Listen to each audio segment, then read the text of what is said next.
Ini terus mendorong pengembangan dan produksi mobil listrik di tanah air melalui sejumlah kebijakan dan insentif. Hasilnya, angka produksi dan penjualan terus meningkat, serta bermunculannya jenis mobil listrik baru dari produsen maupun prinsipal otomotif di dalam negeri. Salah satu pemberian stimulus mobil listrik ditetapkan melalui insentif pajak melalui Peraturan Menteri Keuangan Nomor 83 Tahun 2023 yang ditujukan pada dua kategori kendaraan. Pertama, kendaraan listrik roda 4 dan bus dengan tingkat komponen dalam negeri atau TKDN lebih besar 40% mendapatkan insentif PPN 10%, sehingga PPN yang harus dibayar hanya 1%. Kedua, bus listrik dengan TKDN 20% serta di bawah 40% mendapat stimulus PPN ditanggung pemerintah 5%, sehingga PPN yang harus dibayar sebesar 6%. Pemerintah juga berencana mengubah regulasi restitusi pajak insentif mobil listrik bagi dealer menjadi lebih cepat menjadi 1 hingga 2 bulan. Ketentuan tersebut lebih progresif daripada aturan saat ini yang mengatur pencairan pajak selama 1 tahun. Adapun Menteri Perindustrian Agus Gumiwang Kartasasmita mengatakan, pemberian insentif dilakukan guna menarik minat investor baik global maupun domestik dalam pengembangan dan produksi mobil listrik di Indonesia. Sementara itu dalam gelaran Gaikindo Indonesia International Auto Show atau GIAS 2023 sejak 10 hingga 20 Agustus lalu di ICE BSD City Tangerang, Banten, justru menjadi ajang bagi produsen maupun prinsipal otomotif untuk memperkenalkan model kendaraan listrik terbarunya bagi konsumen di dalam negeri. Data Gaikindo mencatat total produksi mobil listrik untuk jenis electric vehicle, plug-in hybrid EV maupun hybrid di sepanjang bulan Januari hingga Juni 2023 mencapai 23.582 unit. Seluruh mobil listrik tersebut diproduksi oleh Toyota, Suzuki, Hyundai, Wuling, dan DFSK. Sedangkan angka penjualan grosir atau wholesales dari beragam produsen otomotif di bulan Januari hingga Juli 2023 mencapai 6.958 unit. Jakarta, Heru Triyuniarto, IDX Channel.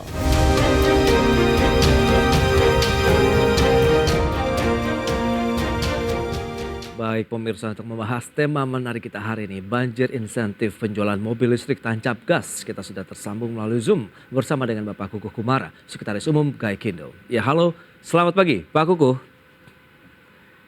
Selamat pagi Mas Pras, selamat pagi pemirsa IDX Channel. Baik. Apa kabar? Kabar baik Pak Kukuh, dan sebaik juga dengan angka penjualan mobil listrik ini nampaknya yang terus ya menunjukkan tren peningkatan yang luar biasa. Nah, bagaimana update-nya nih di sepanjang semester 1 2023 dari pangsa pasar mobil listrik di tanah air, Pak Kukuh? Ya, baik. Terima kasih Mas Pras. Jadi memang mobil listrik mengalami peningkatan. Jadi kalau tahun lalu itu, kalau kita lihat dari sejarahnya dari 2021 itu hanya sekitar nggak sampai 700 unit yang terjual BEV ya, baterai electric vehicle murni.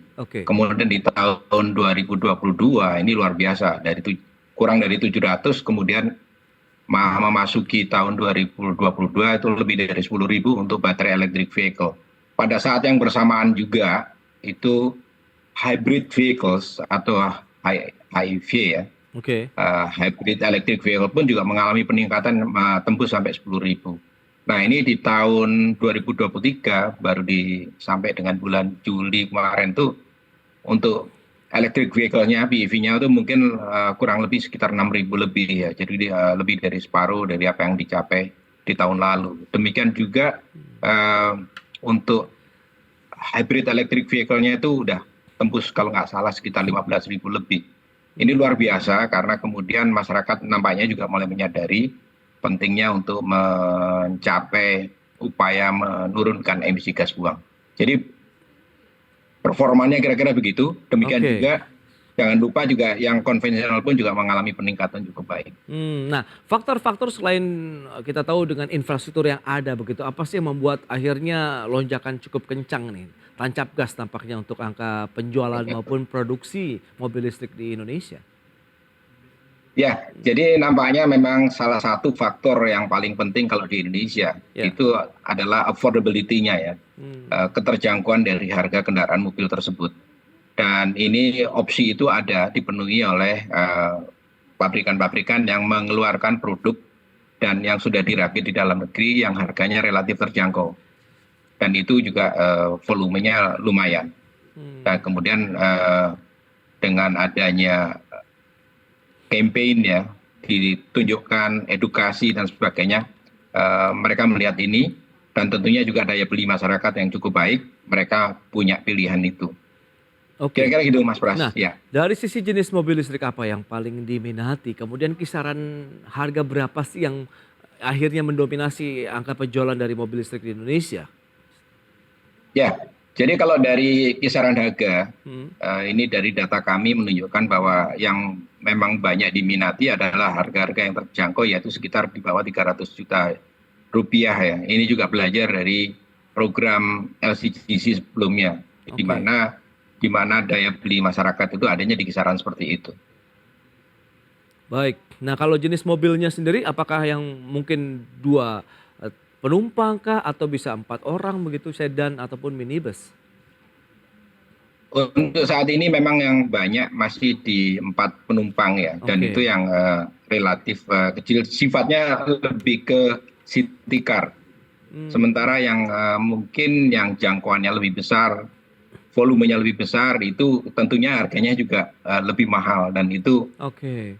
relatif volumenya tidak terlalu banyak. Ya, Itu dia. Makanya dengan kisaran harga di bawah 300 juta rupiah begitu itulah yang paling iya, terjangkau lah betul. ya saat ini ya oleh masyarakat yang baru Ya, ingin terjangkau. memulai nih untuk mulai apa ya paling tidak mencicipi mobil listrik itu seperti apa sih Mencoba begitu. electric vehicles.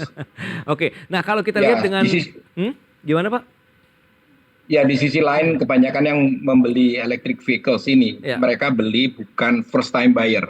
Jadi mereka Ah, punya mobil yang lain. betul betul. Nah, kalau kita lihat dari sisi performa penjualannya begitu, apakah memang masih di kota-kota besar seperti Jakarta saja? Kalau kita lihat kan dalam satu hari saya bisa melihat beberapa jenis mobil listrik begitu yang sudah lalu lalang di jalan-jalan ibu kota. Ya, memang masalah penjualan masih pertama tentunya didominasi di Pulau Jawa ya kali ini ya, dan umumnya tentunya kendaraan ini di apa di dibeli oleh masyarakat yang ada di kota, karena Oke. sifatnya tadi yang saya sampaikan adalah city car. City Card ya, baik. Ya, Nah, kalau kita lihat dengan kondisi yang ada, dengan jenis-jenis penjualan yang tadi sudah disampaikan, ini apakah bentuknya CBU kah atau CKD sebenarnya mobil listrik yang dipasarkan di Indonesia? jadi sebagian besar yang dipasarkan di Indonesia sampai tahun lalu itu umumnya udah dibuat di dalam negeri atau dirakit di dalam negeri. Hmm, Memang kemarin di dalam pameran Gaikindo Auto Show ya. di Kias itu muncul model-model baru yang memang belum dirakit, dan memang mereka sedang berencana untuk melakukan perakitan di Indonesia. Hmm, Itu yang cukup menarik karena memang pasar Indonesia ini adalah pasar yang cukup menarik, pasar terbesar domestik di ASEAN paling tidak, kita nomor oke. 1. Nah, kalau dari sisi insentif, karena ini kan yang membuat pangsa pasarnya terbuka, kemudian menarik minat dari masyarakat karena harganya yang juga akhirnya sedikit terjangkau lah begitu bagi sejumlah kalangan di Indonesia. Nah, melihat bagaimana insentif apa saja sih yang selama ini dirasakan oleh produsen otomotif di dalam negeri yang mereka memproduksi dan juga menjual mobil-mobil listrik. Jadi memang ada insentif, dan memang insentifnya itu sudah ada, dan Hmm, itu yang dilakukan oleh para pelaku anggota kita. oke, Cuman memang kita dalam hal insentif ataupun kebijakan, kita bersaing dengan negara tetangga. Kita berusaha untuk mempertahankan itu dan memperbaikinya. Tadi sudah disinggung bahwa ada upaya untuk memberikan kebijakan ya, yang lebih memungkinkan para pelaku untuk datang ke Indonesia. Saya ingin sedikit singgung ya. ya, Kalau yang di awal ini kan baru beberapa brand ya yang sudah ikut. Namun dalam kenyataannya karena pasar Indonesia itu cukup menjanjikan, bukan hanya sekedar electric vehicles, oke, tapi secara keseluruhan industri kendaraan bermotor di Indonesia ini menjanjikan, banyak pemain yang mau berdatangan. Kalau yang saat ini itu adalah yang mereka dapat insentif adalah mereka yang mengikuti programnya.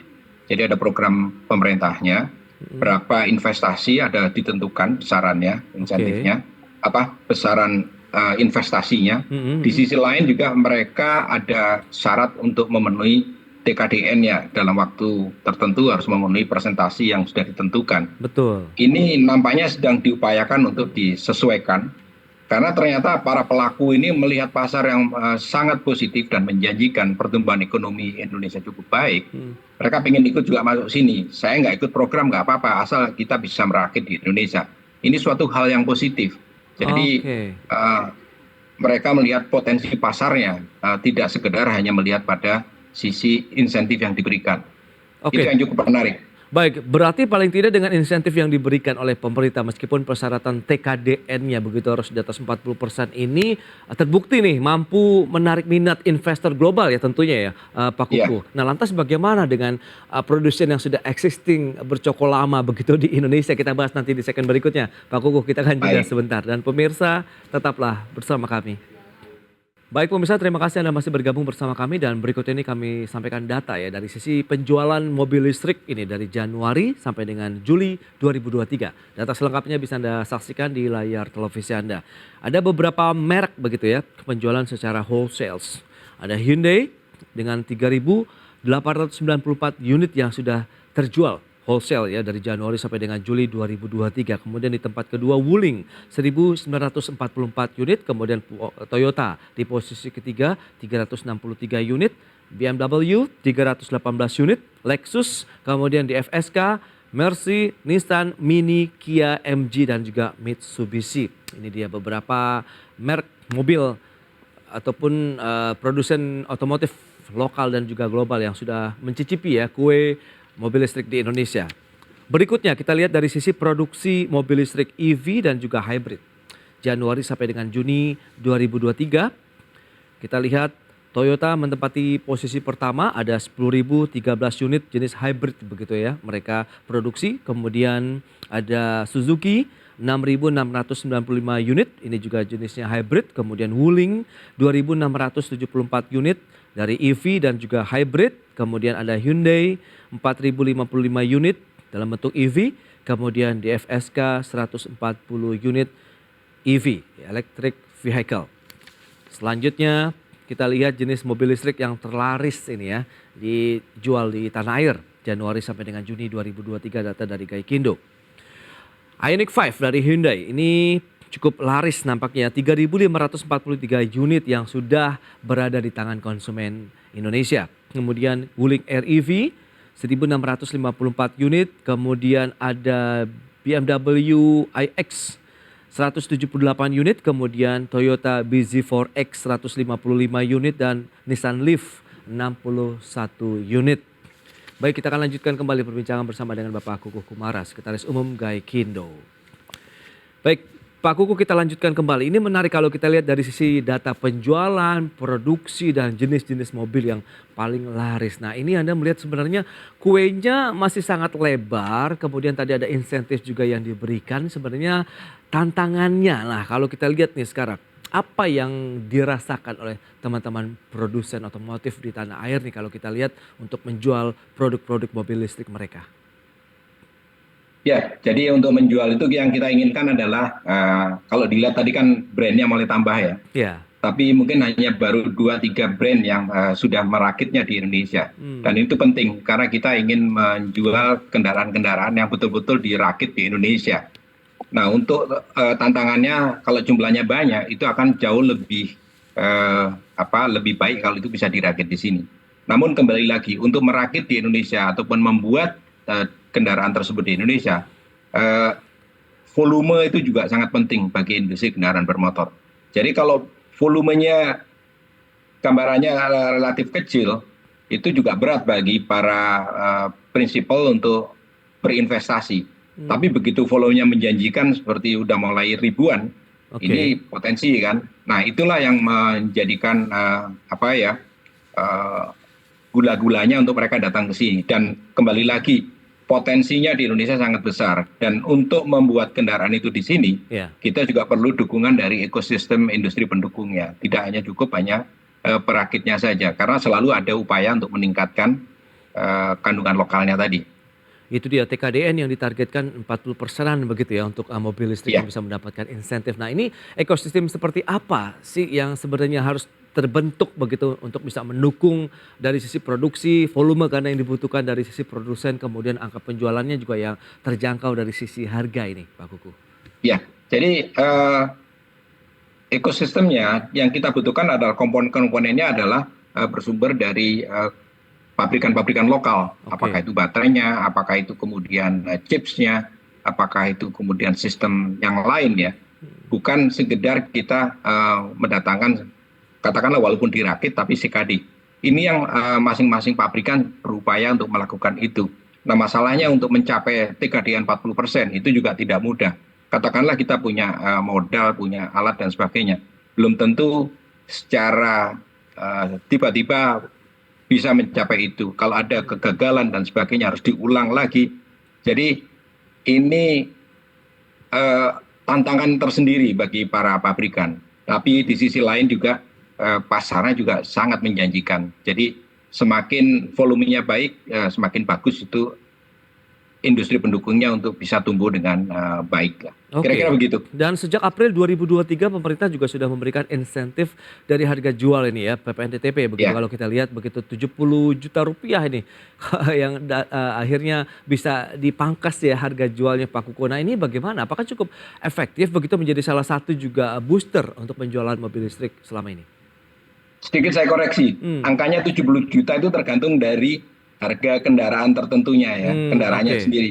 Karena insentif itu dalam bentuk presentasi yang tadi Yes. sudah disinggung dalam dikatakan adalah PPN BTP atau Betul. pajak penjualan pertambahan nilainya ditanggung oleh pemerintah. Iya, Itu harusnya kalau nggak ada insentif bayarnya 11%. betul. Tapi kemudian pemerintah memberikan insentif sebesar 10% di mana 1% ditanggung oleh konsumen kan. Yes. Nah ini yang itulah bukan 70 juta tapi adalah persentasi dari harga mobil. Oke, tapi itu cukup efektif tidak menurut Anda? Sedikit agak ada gangguan karena pada waktu PPN BTP itu yang menanggung awalnya adalah dealer. Nah ini tentunya agak sedikit mengganggu karena kemudian perputaran uangnya dealer akan terganggu. Kalau dia Oke. katakanlah tadi contoh diambil 70 juta, kalau dia jual mobil sampai 170 kali 100 juta kan cukup gede itu. Nah kalau itu harus nunggu cukup lama kan terganggu mereka cash flow-nya lah gitu. Iya, iya, Nah ini yang namanya sedang diupayakan untuk diperbaiki. Oke, nah lantas insentif apa nih yang memang saat ini tengah dinantikan juga oleh produsen otomotif khususnya yang memproduksi mobil listrik kalau memang tadi pangsa pasarnya cukup kuat, kemudian produsennya nampaknya pemainnya juga bertambah terus nih Pak Kuku. Betul, jadi peminatnya banyak ini. Mungkin lebih dari 10 yang berminat untuk masuk ke Indonesia karena Oke. pasarnya sangat menjanjikan. Nah ini mungkin kita harus bersaing dengan negara-negara tetangga. Kemarin Presiden sudah mengatakan kita harus bisa menjadikan Indonesia industrinya sangat kompetitif. Nah ini yang kita harus secara reguler mengupdate kebijakan. Kita lihat negara tetangga memberikan insentif seperti apa harus kita ikuti. Karena kalau enggak mereka akan pindah ke negara tetangga kan. Kemudian karena apa? Saat ini kita punya perjanjian free trade agreement di among ASEAN ya. Iya. Jadi kalau mereka masuk di Thailand, masuk ke Indonesia 0% tuh import duty-nya. Nah harus dulu-duluan. Oke. Makanya yang paling menjanjikan adalah pasar kita itu besar. Dengan penduduk 280 juta, kalau mereka masuk ke sini punya potensi menjual cukup banyak. Di saat yang sama rasio kepemilikan kita itu mobil kita itu masih rendah. Jadi Oke. itulah yang harus dikejar agar kita tetap kompetitif. Nah itu dia, dari sisi competitiveness Indonesia begitu, Anda melihat bagaimana? Apakah ini memang sudah cukup nyaman begitu, kondusif bagi dunia investasi di sektor otomotif? Perlu ditingkatkan, sebagai catatan mungkin nggak banyak yang tahu Oke. bahwa saat ini ranking produksi kendaraan bermotor roda 4 atau lebih Indonesia menduduki ranking ke-11 dunia loh. Oke. Nah ini disampaikan ke pemerintah dalam hal ini Kementerian Perindustrian, Menteri Perindustrian berharap ini harus ditingkatkan, Indonesia harus bisa masuk 10 besar. Nah ini berbagai upaya dilakukan agar kita bisa mempertahankan competitiveness tersebut. Baik, lantas Di sisi lain, Iya. di sisi lain kalau penjualannya kita ranking ke-14 dunia. Oke, itu dia ya terkait dengan Ya. kinerja industri otomotif Indonesia. Nah, lantas bagaimana dengan tingkat persaingan bisnisnya sendiri? Karena kita lihat tadi data yang sudah disampaikan justru adalah produsen-produsen baru begitu yang masuk ke Indonesia yang justru angka penjualannya ini mendominasi untuk mobil listrik di Indonesia. Apakah ini siapa cepat dia dapat begitu sistemnya atau bagaimana nih Pak? Ini cukup menarik ya fenomena baru karena kemudian yang banyak disoroti adalah para milenial ini yang punya kemampuan daya beli tersendiri. Mereka ini juga punya pilihan-pilihan yang mungkin belum tentu sama dengan kami-kami yang generasi yang lebih dulu ya. Jadi mereka tertarik dengan sesuatu yang baru. Dan mereka punya kemampuan, punya daya beli. Dan kalau ekonomi kita terus tumbuh, mereka juga makin banyak kan. Dan ini juga harus menjadi perhatian. Bukan sesuatu yang konsisten, ya selama ini business as usual. Nggak bisa lagi kita melakukan itu gitu. Oke, yang menarik pada pameran Gias 2023 lalu begitu ya Pak Kuku, hampir semua rata-rata prinsipal itu kan menawarkan produk-produk baru mobil listrik mereka nih kepada konsumen di Indonesia. Nah lantas bagaimana Anda melihat segmentasi pasarnya? Tahan dulu jawabannya, kita akan jeda sebentar Pak Kuku. Boleh. Dan pemirsa, kami masih akan segera kembali usai pariwara berikut ini.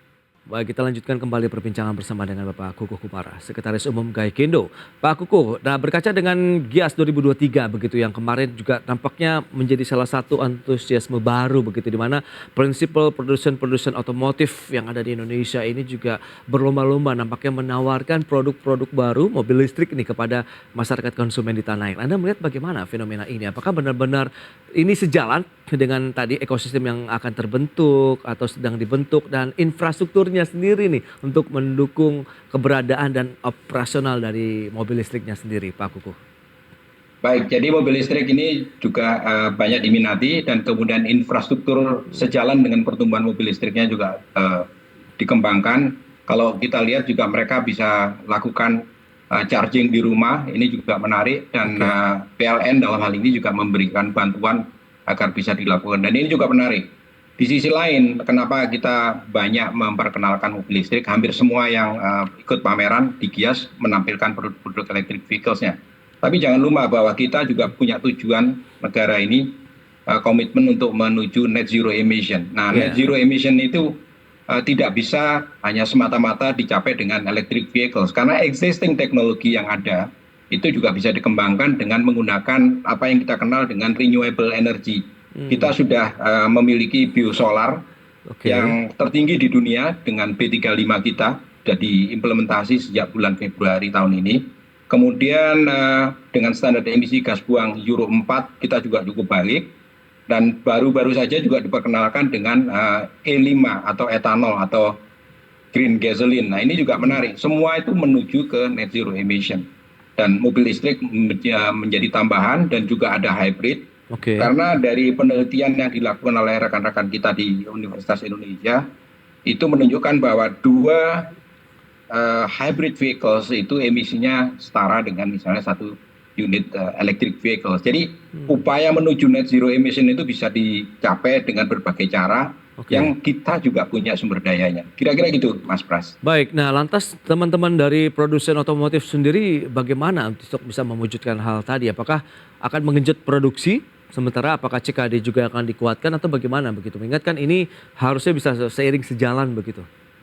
Betul, ini akan dilakukan seiring sejalan tergantung dari volume, karena kembali lagi untuk memproduksi ini tentunya skala ekonomi sangat penting. Tidak membabi buta semua kita lokalkan, ternyata kemudian volumenya nggak kena dan tentunya akan rugi.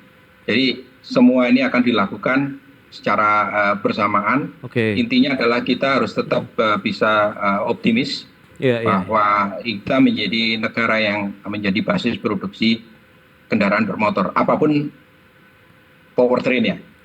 Pak Kukuh, terakhir bagaimana optimisme Anda terkait dengan kinerja bangsa mobil listrik lah tentunya di tahun politik nih?